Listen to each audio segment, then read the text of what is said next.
Okay, doon lang tayo ngayon na lang kay Maria Naisidiente. Maria Naisidiente, good evening. Hello, Brother Jando. At sa lahat po, Yes. good evening. Hello, good evening po.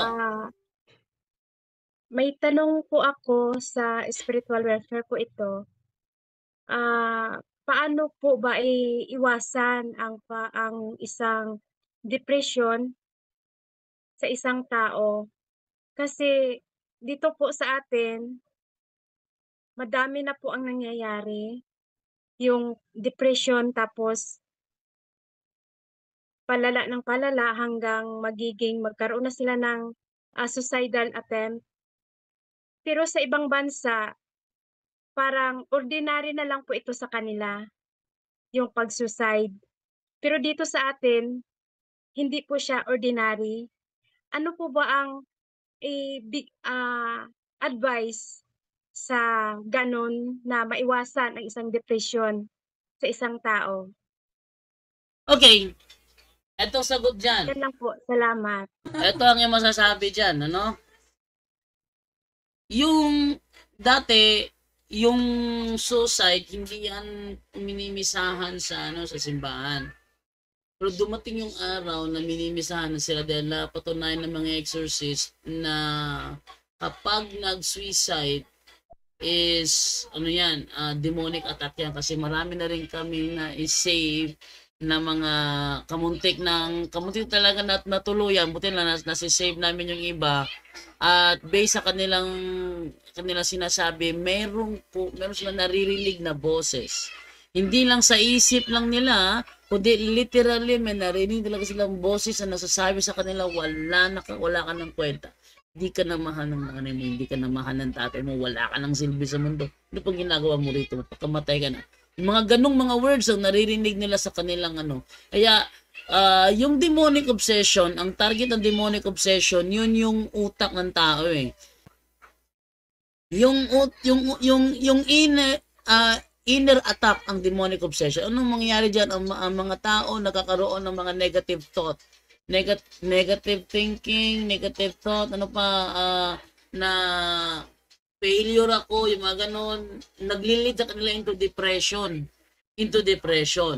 And then dumadating sila sa point na nawawala na ng tiwala sa sarili, nagsi-self pity na sila. At dahil doon, pumapasok na yung sinasabi mo depression. Bakit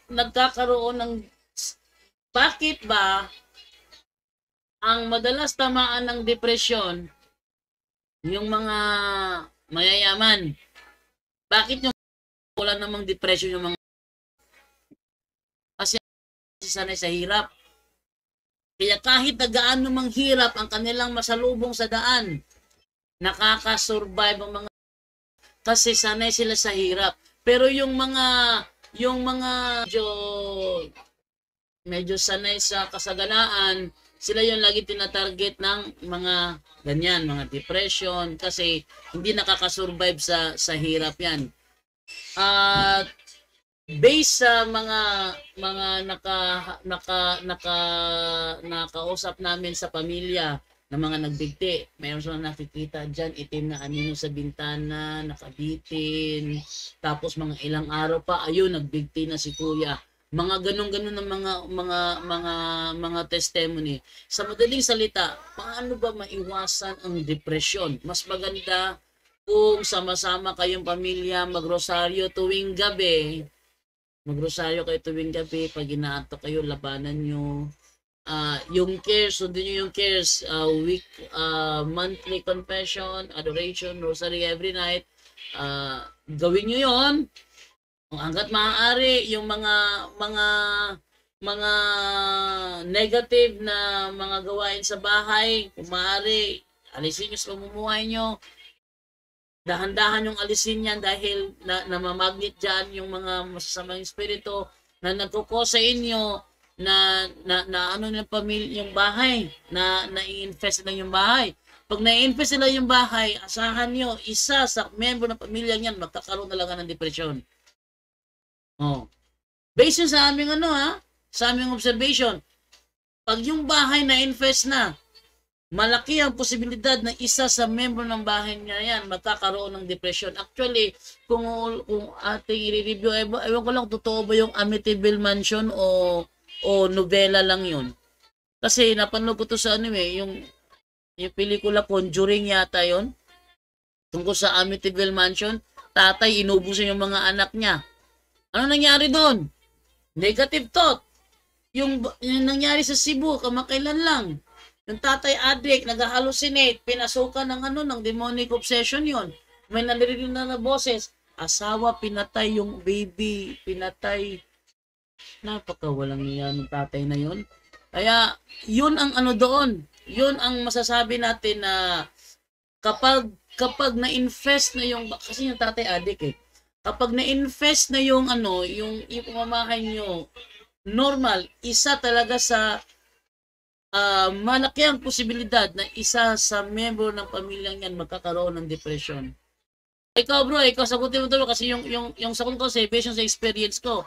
Ikaw naman sumagot sa tanong niya, paano daw maiiwasan ng depression sa bahay? Sige, una-una, para maiwasan natin yung depression sa ating sarili po, huwag po tayong magkulong.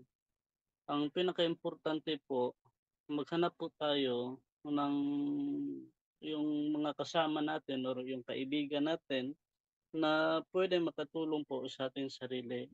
Magpa-advise po tayo sa pare kung maaari, maghanap po tayo ng mga kaibigan na pwede talaga makatulong kasi yun po talaga ang pinakaimportante, yung hindi ka talaga magpakain sa mga ganyan, yung sa mga problema. At una-una, magpaano po tayo, mag-ano po tayo sa mga medical aspects kasi yan din baka hindi po yan maagapan, magkakaroon po tayo ng yung problema po talaga. Yan ang pinakaimportante at sa lahat, una-una sa lahat din, umpisan, yun pong pinakaimportante. Kasi minsan, yung mga depression din natin, nagsisimula din yan sa ating mga kasalanan eh. Yung mga problema, nag-lead sa kasalanan, tapos mabigat na kasalanan, doon na pala, ang dami na palang na-miss natin yung sarili natin, yung sa kaluluwa natin, hindi natin na nauuna. So yan po, maglilid po yan sa depression. Yeah, ang dami talaga ngayon na ang iba nagpapakamatay dahil sa depression. So dapat po hindi po talaga tayo magpakain sa problema kasi yung problema na yan, una-una, meron naman yung solusyon. Hindi naman yan sa lahat ng panahon. Walang solusyon yung mga problema natin. So, ganun po ang dapat natin gawin na maiwasan po natin. Sa simula pa lang, kung anxiety pa lang yan, wag po nating hayaan kapag parang mag-palpitate ka tapos ang dami mo nang iniisip, ang dami mo nang yung iniinda, ang dami mo nang negative na emotions ganyan. Wag nang palakihin. So mag-seek talaga ng talaga ng health counseling po kailangan po diyan. Bro Jando, may nagtatanong mukhang nung walang spiritual warfare ngayon puro spiritual dito sa YouTube channel natin. May tanong siya bro Romer. Paano daw how to deal with your mind? Paano daw maka-deal yung pag-iisip mo na naiisip mo bigla na binabargain daw niya yung kaluluwa niya sa demon pag nakakaranas ng problema? Kahit daw siya ay prayerful and faithful to the faith. So, how to deal? So, paano daw ma-deal yun na pagka kahit prayerful siya, alam mo na yun, siguro nasa state of grace. Pero pagka may problema siya, mahina siya, parang inaatake siya ng demonyo na binabargain na daw yung soul niya. So, parang may something to, parang something na possessed, no? Or something, bro Romer. So, delikado po yan na kinukonsecrate mo yung sarili mo doon sa demonyo once na nasa problema ka. Kasi sandali, rekolektado sa ito yung sagot ni Bro Romer, makinig po kayo, baka makatulong po sa inyo 'to. Sige bro. So delikado po 'yun na kapagka nasa problema ka, kino-consecrate mo yung sarili mo dun sa demonyo. Kasi once na ginawa mo 'yan, grabe na po talaga yung bigat ng ano 'yun kasi will mo 'yan, eh. Yung parang sinadya mo 'yan talaga na gusto mo talaga na magkipag-compact vow, yung magkipag-compact dun sa sa demonyo. Kaya nga po mahaba-haba po 'yan na proseso na para mabaklas mo 'yan, 'yan na 'yan na vow kasi or yung ano mo, yung pag-consecrate mo kasi kapagka ganoon, kapagka wala ka po talaga yung sa renouncement, kapagka hindi talaga yung, buong puso na pag-renounce mo, posible po talaga na nakaano ka na talaga sa demonyo 'yan, naka-connect ka na sa demonyo. Kasi sabi mo once na prayerful ka talaga, tapos kapagka may problema ka, iko-consecrate mo naman uli. So, posible na naimpluwensyahan na ng demonyo yung sarili mo, siya na ang may hawak niyan. Kasi consecration 'yan, eh. Ibig sabihin ng consecration, pinapaloob mo yung sarili mo, yung buong buhay mo, kaluluwa mo do'n sa demonyo. Kasi consecration na 'yan, eh. Mas grabe yung Kumbaga yan, Bro Romer, kumbaga yung prayerful life niya parang wala hindi na 'yun. masyadong ano, oo, Hmm, walang hindi gano'n kaseryoso kamo 'no? hindi na 'yun tatalab kasi Hindi kaseryoso. nako-consecrate ka na, eh. Grabe na yung ano, grabe parang blood compact mo, wala yang proper ritual, pero yung ikaw talaga na kagustuhan mo talaga na ma-consecrate sa demonyo, naku delikado na po talaga. So, kailangan ka po talaga ng mahaba-haba talaga na renouncement niyan, ikumpisal mo talaga na buong puso yung pagkumpisal mo. Tapos kung meron ka pong anong tawag niyan, yung, kakilala sa team, magpunta po kayo kung saan kayo malapit. Kasi pagka ikaw-ikaw lang, baka talaga walang mangyayari din. Meron talaga dito na ano, yung breaking of ungodly vows or pact or kontrata yan, eh. Meron dito, merong prayer. So kapagka nagre-react kasi ang dami ngayon nga na hindi nila alam na walking possessed na din pala sila. Kasi meron akong kaso din na na ano na siya, yung gumaling na sana siya. Kaso lang, yung nag-ritual, yung nagbarang sa kanya, parang inoffer ng nagpabarang sa kanya yung anak niya. Yung anak niya mismo, inoffer niya doon kay Satanas para doon sa barang. Parang parang inano ba, parang, anong tawag niyan, Bro Angel, parang parang kabayaran o parang hindi siya maka-direct doon sa ano, yung binarang niya. So yung ano, anak niya inoffer niya do'n kay Satanas para do'n sa babarangin niya. So nung deliverance ko sabi niya, "Aalis na ako." At least sabi ng demonyo, "Aalis na ako brother, pero at least na-offer na ng ina yung anak niya para doon, para kay ganito na Carpulano na pangalan niya." Oo, gano'n ang sinabi ng demonyo. So ngayon hindi na siya nagre-react. So ang problema niya doon na naman sa inoffer ng nagpabarang, yung anak niya. So delikado po 'yan, kasi buong kaluluwa mo na 'yan, inoffer mo na, eh. So kung meron ka man na ano, na, kakilala diyan na team, kung alam mo magpunta na po kayo. Kasi hindi 'yan puwede na ikaw-ikaw lang, kasi paano 'yan kapagka naano ka naman, nabalik ka naman sa problema, so mawawala ka sa sarili naman, so ma-offer naman ulit yung sarili mo. So pabalik-balik lang 'yan. So meron talaga na proper na way po talaga para na matanggal, mabaklas po talaga yung consecration na 'yan. Meron tayong prayer. Kasi ang pinaka ginagawa po namin ngayon dito sa office, more on renouncement. Yun po talaga, before Na deliverance, nire-renounce po talaga. So et yun, et kapagka okey na halimbawa bro, eto nag-ano siya, comment uli. Sabi niya, naintindihan ko po brothers, kaya during service sa simbahan palagi po ako naiiyak kasi di ko maintindihan kung bakit yan sumasagi sa isip ko, sabi niya.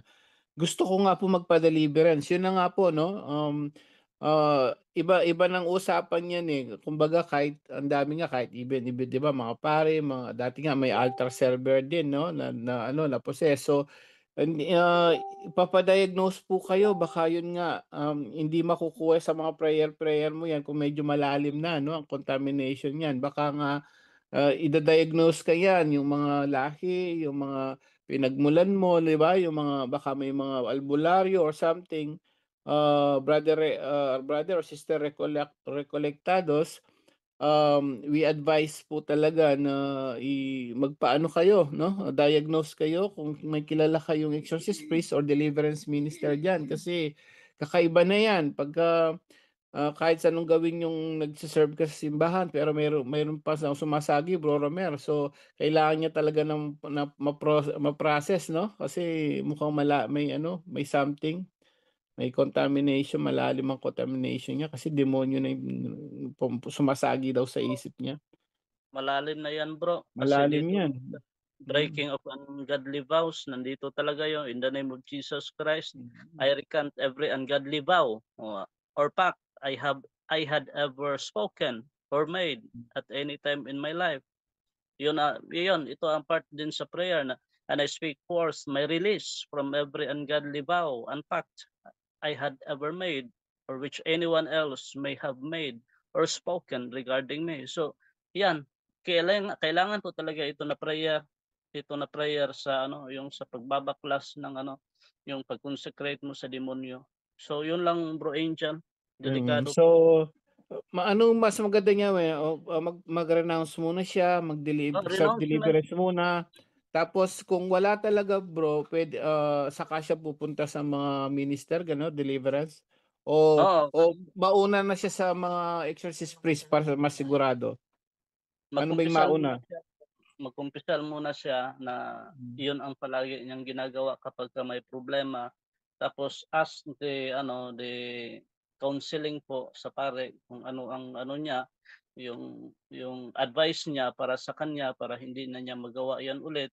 Tapos kapag nagsisisi naman siya doon sa ginagawa niya, pagkatapos niyan, punta na po siya doon sa team. Kasi ang team mismo ang magbibigay sa kanya ng renouncement sa prayer kasi mahaba-haba po talaga yung renouncement niya. Kasi kapagka ganyan, direct kasi yan, direct talaga yung pag-consecrate niya doon sa demonyo. Siya na mismo talaga ang nagko-consecrate. So hindi yung iba. So direct, mabigat yan. So hindi natin alam baka mag-react siya doon sa sa deliverance. So maghanap lang siya kung saan ang malapit. Yun lang po bro Angel. Yes, oo, kasi sasabi niya bina-bargain na yung soul niya sa demonyo. Si, Mm. Brother Recolectado o sister 'no, so yun na po please as soon as possible 'no, check on your ano diyan sa area niyo yung exorcist priest. But try niyo rin ito may nag-comment si Sis Ira nag-confess daw siya self-deliverance na wala naman yung anxiety at negative thoughts niya. Try niyo rin po yun, confession and deliverance and renouncement but at the same time, magplano na kayong pumunta sa deliverance minister o sa exorcist priest. Yun po, Brad Recolectados 'no, sana, maging okay ka na. So